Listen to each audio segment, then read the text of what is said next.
Hello, my name is Hannah Woolmer. I'm a violinist and composer, and welcome to my YouTube channel. Today's tutorial is for beginners and it's about slurred bowing on the violin. Now in music we have legato and staccato, and their sounds. Legato means smooth, so playing smoothly like this.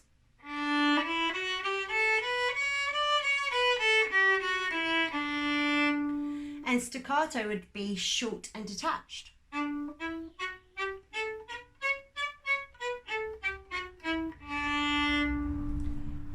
But on the violin, we have many ways to do that.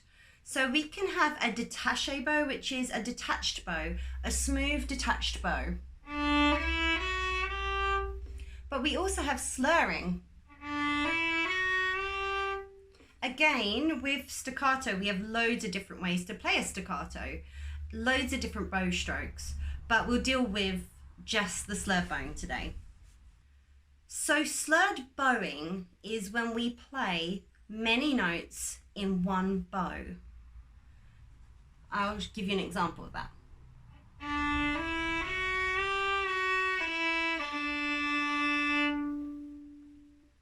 And we can use that for phrasing. Eventually, when we get used to this, we can choose how to slur something. So we could go, for instance, and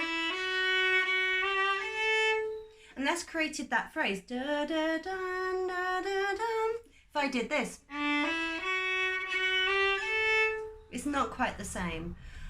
So it's something we can really use to help paint a picture with our playing. Slurring, whether it's 2 notes per bow, 8 notes per bow, as we get on, there's more and more ways in which we can use it. We can mix slurred and separate, so and that would be 2 notes slurred down and 1 note up. But there's multiple ways in which slurred bowing can be used, and today I'm going to teach you how to do basic slurred bowing. Lesson 1. We're going to keep this really simple, and we're going to slur from D string to A string. Now, what we want to do is mentally divide our bow in half. We're going to start on a down bow. That means starting at the hand and moving all the way to the tip. And we're going to do the first half of the bow on D string. Then we're going to tilt the bow onto A string and use half the bow for that. We're going to take 2 beats rest, and then we're going to go back on A string and tilt to D string. I'm going to count this all for you. So instead of using a metronome, I'm going to just count the beats. You can play along with me at home, or you can watch the video, pause, and then try it yourself. So starting on D string for the first half of the bow and moving on to A string.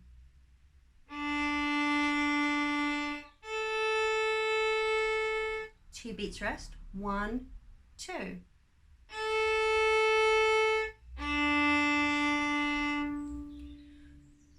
Now, what you will notice is I'm taking an ever so slight pause in the middle, and I'll show you what I'm doing there. So I'm going to zoom in now on what I'm doing. I play the D string. When I pause, I pivot. It's really important to pivot when the bow isn't moving, otherwise you'll get a range of sounds and none of them you want. I play the A string again, and this time I pivot back to D string. The muscles used to pivot, the fingers in the bow are taking the weight of the bow, while the arm itself is doing the pivoting. So I'll quickly show you that here. If you're wondering what fingers to use or how the bow works, please look at my bow hold videos, and you can see I think there's a beginner, intermediate, and advanced. So when I'm tilting this way, even at the point, the majority of the weight is in the little finger. So the little finger, the arm is moving onto the A string, but the little finger is taking that weight. Then when I tilt back to D string, the majority of the weight goes into the index finger. So little finger takes upward, but changing bow strokes, and the index finger takes going down. This is a skill that takes a long time. These fine skills are very frustrating. Please go slow. Please don't try to rush it, otherwise you don't fully get the technique. Instead, you get a kind of haphazard way of doing it. So take this nice and slow and take that little gap in the middle to cleanly change from one string to another.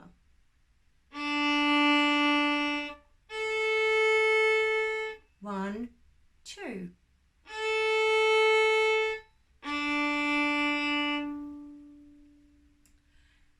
When we speed it up, I mean, the goal is to reduce that gap so we can't hear the string change. Still, never change strings on a moving bow. The bow must slow down for the string change and the pressure reduced as well.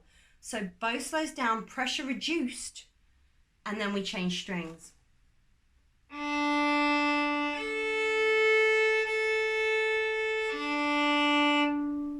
It's a lot of movements and it will take time to get that clean string change. To slow it enough and take the pressure off to change strings, and then you have to push the pressure back in.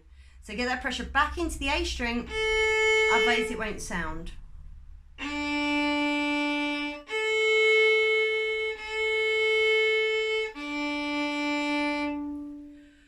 It's a work in progress, our string changing, and it's throughout our careers. If we don't practice, even as professionals, things like that will become sloppy. So just like any learnt skill or physical skill is something we constantly keep up on as musicians. So don't think you have to be perfect straight away, or don't think the goal is to be perfect before you move on to the next stage, but have a grasp of the technique, be able to, at bare minimum, with a little gap. And we're going to move on with the technique now, but still keep on working on those string changes, because they will never go away unless you're planning to play on one string only for the whole of your musical career. Okay, so once you feel that you can really do these string changes, and you can try that G to D, D to A to E, all the way across, because there's a slight different arm setting, where the arm sits onto the string. Sitting would be better than setting, than on each string. So it's good to really get a balance of your instrument. And even if you're playing very complicated pieces and you're learning slurring for the first time, by complicated I mean it's sort of grade 1 E standard, this is something, I wouldn't say, oh, well, I covered string changing, so now I'm done. It's something to constantly improve and constantly work on. So keep working on it. It can always be better. And if you don't practice it, it can always be worse as well. So constant improving, but doing it in a calm, collected, mindful way, and to not do it in a stressful, this needs to be right way. Okay, so once you can change, well, slur on the string change, now we're going to slur on one string. So I'm going to use my index finger on D. In order to do this next technique, you would have had to be able to use your fingers to play a tune already. If not, save this part of the video for later on in your musical studies and musical adventure. So we're going to play D string and then first finger on the D string, which makes E. Again, we're going to section our bow, and for the second half of that bow is going to be finger down. So D, finger down, then take 2 breaths or count to 2. 1, 2, keep the finger on, and the second half take the finger off. I'll show you that and then you can play along, or it's best probably to watch the video and then pause it and play. So we start on D string, open D. I'm going to slow the bow, put my finger down for E on the D string. 2 beats rest, keep the finger down. 1, 2, finger,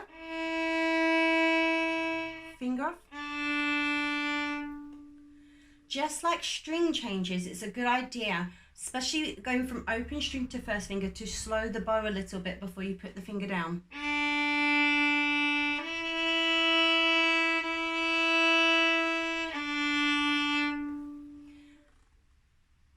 And you can gradually, as before, speed it up. So let's try it again. I'm going to speed it up. So bum, bum, rest, rest, bum, bum.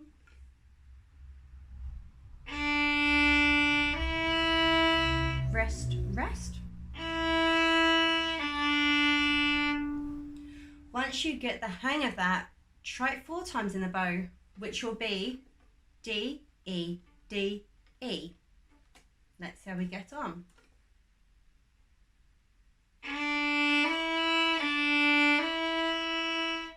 Two beats rest, and then try D, E, D, E on the up bow. 1, 2.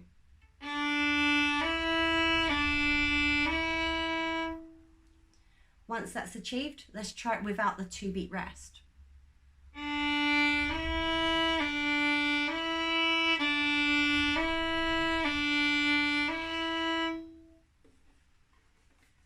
That is something to work on if you're starting slurs on a daily basis. Or definitely try these techniques out just to limber you up before you actually play your pieces in your scales and arpeggios or whatever you're at.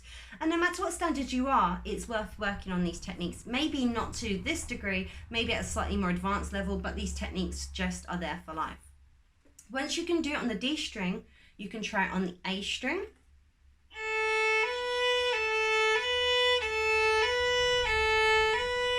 The E string,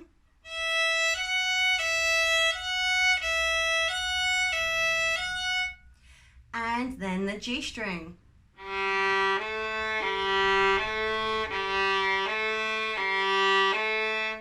A good thing to note is where your left hand and arm is in the whole thing. If you find you're like this after playing, it's something you will have to focus on a little bit more next time you try the technique, to keep this nice and loose, to keep your posture, to keep everything free, because often when we do use new techniques, we tend to tense up, and that causes poor technique. And if we keep on practicing it that way, before you know it, we're very tense players, and that leads to poor tone and intonation often.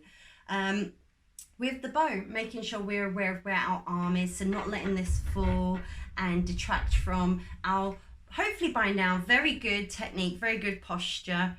And that, everyone, is how you play a basic slur. Please, please, please practice this. If you enjoyed the video, please comment down below, follow this channel, and let me know what else you would like me to teach you in these tutorials. I definitely think I'm going to do a more advanced slur later on.